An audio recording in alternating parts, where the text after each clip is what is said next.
আসসালামু everyone welcome back to my YouTube channel. কেমন আছে সবাই গাইস? আজকে সবাই খুব ভালো আছে, সুস্থ আছে, সবই গাইজ যেমনটা অ্যাজ অলওয়েজ জাস্ট পারবি। হ্যাঁ, আমি কথা দিয়েছিলাম যে ঘন ঘন এবার ব্লগ নিয়ে আসবো। সো হ্যাঁ, পরশু দিন একটা ব্লগ দিয়েছি, তো আজকে ব্লগ আবার শ্যুট করছি, আবার ফের কালকে এটা পোস্ট করে দেবো। তো তোমরা অবশ্যই চ্যানেলটা সাবস্ক্রাইব করে দিও। আর হ্যাঁ চলো, আজকে এখন বানাতে হবে কেক। এখন ফার্স্ট অর্ডার এসেছে আলহামদুলিল্লাহ কেকে। সো সেইটাই প্রিপারেশন করবো, তোমাদের সাথেও শেয়ার করবো আমি কীভাবে কী বানাচ্ছি না বানাচ্ছি। ফের রাত্রিরে একটা বিয়েবাড়ি ইনভিটেশন আছে, তো দেখে এবার যেতেও পারি নাও যেতে পারি। তো দেখতে থাকো সঙ্গে। উপরে করছি কেকটা, নিচে রান্নাঘরে এখন করছি না। তো এখানে আমি লাগিয়ে দিচ্ছি, এই যে দেখো ইলেকট্রিক বিটার হ্যান্ড উইক্স দিয়ে বানাবো। সো এখানে আমি সব মিক্সিংটা আমার নিচে মানে শুকনো ইনগ্রিডিয়েন্টসগুলো মিক্স করা হয়েছে, সেটা তোমার সাথে দেখানো হয়নি। তো এখন কি করছি একটু একটু করে শেয়ার করবো, সপ্তাহ শেয়ার করতে পারবো না, তাহলে ভিডিওটা অনেক বড় হয়ে যাবে। রাত্রে ফের বিয়ে বাড়িও আছে, সেখানেও দেখাবো। ডিমের ফোমটা এখন রেডি করে নিচ্ছি, এখনও অনেক বাকি আছে। এই জাস্ট চিনিটা দিয়েছি, আমি একদিন পরে নেক্সট ভিডিওতে পুরো ভালোভাবে টিউটোরিয়ালটা দিয়ে দেবো কীভাবে কী বানালাম, ঠিক আছে? তো পারফেক্ট ডিমের ফোম রেডি হয়ে গেছে আমার এখানে ড্রাই ইনগ্রিডিয়েন্টসগুলো, আর এই তোমার ভ্যানিলা এসেন্স অয়েল মেশানো হয়ে গিয়েছে। পুরো আস্তে আস্তে পারফেক্টভাবে মিক্স করা হয়ে গিয়েছে ব্যাটারটা। এবারে আজকে আমি গ্যাসে বেক করবো, মাইক্রো ওভেনে না। গ্যাসে আমি এইভাবে বেক করে নিয়েছি। বেক করতে করতে নামাজ পড়তে চলে গেছিলাম, মানে কেকটা বেক হয়ে গিয়েছে। এবারে গিয়ে ডিমোল্ড করব আর কাট করব, তোমাদের সাথেও শেয়ার করব। এই যে আমার কেকটা সুন্দর বেকড হয়ে গেছে, দেখে নিই একবার কতটা সফট হয়েছে, দেখো পুরো শুকনো। এখানে আমি হুইপ ক্রিম নিয়েছি ভ্যানিলা কেকের জন্য। তো আমি এখন বিট করছি ক্রিমটা পারফেক্ট বিট কীভাবে হয়ে বুঝবে, যখন মানে স্টিলের বোলটাকে উল্টে দেবে দেখবে যখন পড়ছে না তখন যেন পারফেক্টভাবে বিট হয়ে গিয়েছে। এবার আমি কেকের উপরে আইসিং করে নেব। এটা দেখো কতটা খালি সফট স্পঞ্জি হয়েছে। এবার আমি একটা ব্রেড নাইফে 3টে স্লাইসে কেটে নেবো। এই যে এতটা সফট হয়েছে, এখান থেকে খুলে যাচ্ছে আর কি।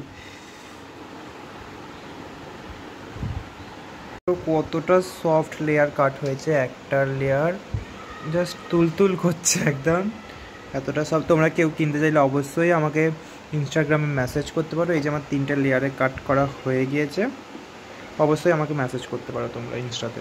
এবার আমি এই যে কেক বোর্ডটা একটু ক্রিম নিয়ে সুগার সিরাপ করাই আছে এখানে, এবার আমি কোট করে নিই।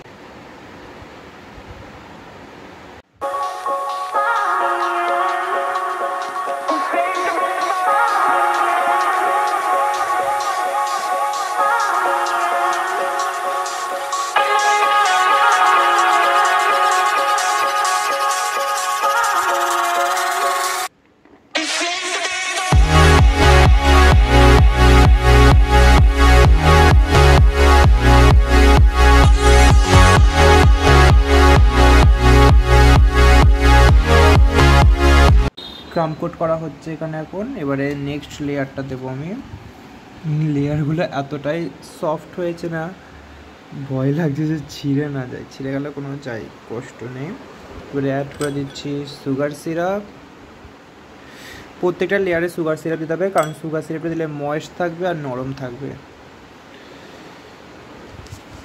পুরো ক্রাম কোটিং করা পুরো কমপ্লিট। এবারে এটাকে আমি 30 মিনিটের জন্য ফ্রিজে রেখে দেবো। ফ্রিজে রেখে দিলে পুরো সেট হয়ে যাবে, তারপর আমি ভালো উপরে ক্রিমটা লাগাবো। তারপরে এই যে ফাইনাল ডেকোরেশন, আমি একটু তাড়াহুড়ো করেছিলাম তাই ক্লিপ নিতে ভুলে গেছি। এটা হচ্ছে ফাইনাল লুক। কেকটা কেমন হয়েছে অবশ্যই কমেন্ট সেকশনে জানাবে, আর রিভিউটাও আমি দিয়ে দেবো কাস্টমারের। রেডি হয়ে গেছি, এবারে যাচ্ছি বিয়ে বাড়িতে। সো কেমন লাগছে অবশ্যই জানিও, নতুন শার্ট পরেছে আজকে। আর কেমন লাগছে অবশ্যই জানিও আমাকে। হেয়ারটা, মুখটা। দেন বিয়ে বাড়ি পৌঁছে যাই আমি তারপরে সাজিয়েছিলাম। এখানে আমি দই বড়া খাচ্ছি, ও খাচ্ছে। এই যে ব্রাইড আর গ্রুম তার ফ্রেন্ডসরা দুজনকে অনেক সুন্দর লাগছিল। মেনু কার্ড দিয়ে দিয়েছে, তোমাদেরকে আমি তো সব ভালোভাবে দেখাতে পারবো না। আমি আর হোসেন বসেছি, হ্যাঁ ওর নামও হোসেন, দুটো হোসেন। আর এই যে তোমরা সবাই চেনকে ফাইজুল, দেখতে পাচ্ছি লুকটুক চেঞ্জ করেছে, বলছে আজকে আমাকে ব্লগে নিবি না, তাই ব্লগও দেখাচ্ছে। এই যে খেতে বসে গেছি, মানে তোমাদের তো মেনু কার্ড দেখেছি, একটু পজ করে দেখে নিও, সব খাবার আর দেখায়নি। জুনায়েদদা ছিল, বললো আমাকে একটু আজকে তোল ভালো করে ব্লগে। আমি বললাম ঠিক আছে, বলছে ফুল লুকটা দেখাবি তো, তাই দেখিয়েও দিলাম। আমার থেকে আবার হোসেন ফোনটা নিয়ে কখন কি করেছে আমিও জানি। দেখো আইসক্রিম দিচ্ছে, আবার করছে হয়ে গেছে। আমরাই লাস্ট ছিলাম, খাওয়া দাওয়া কমপ্লিট। খাওয়া দাওয়া খাওয়া দাওয়া শেষ, তাই একটা করে পান আমরা খেয়ে নিচ্ছি, এখানে অনেকদিন পর পান খেলাম। এই যে এখানে সব রিল টিল শ্যুট করা হচ্ছিল। তারপরে আজকে বিয়েবাড়ি ব্লগটা এইটুকুই, কেমন লাগলো অবশ্যই। এই যে আমার কিউট লিটিল সাবস্ক্রাইবার বলছিল আমাকে অবশ্যই ব্লগে, আমি জাস্ট এই বাড়িতে আসলাম 12টা 15 বাজে, খালি জামাটা চেঞ্জ করে নিচ্ছি। তো আজকে ব্লগটা কেমন কি লাগলো অবশ্যই আমাকে কমেন্ট সেকশনে জানাতে ভুলবে না। আর হ্যাঁ, চ্যানেলে কিন্তু অবশ্যই সাবস্ক্রাইব করবে। এইভাবে আমি রোজ ব্লগ দিতে থাকবো, একদিন ছাড়া ছাড়া ব্লগ করবো এখন থেকে, আই হোপ কি আশা করছি যে হচ্ছে। তো আজকে মিনি ব্লগও করেছি, সেই মিনি ব্লগটাও পোস্ট করবো। তো কেমন কি লাগলো অবশ্যই জানিও। সো আজকে ব্লগটা এটুকু, বাই। এটা ছিল আজকে আমার ফুল লুক, কেমন লাগছে অবশ্যই জানিও, আর ভিডিওটা কেমন লাগলো তাও জানাতে ভুলবে না। বাই।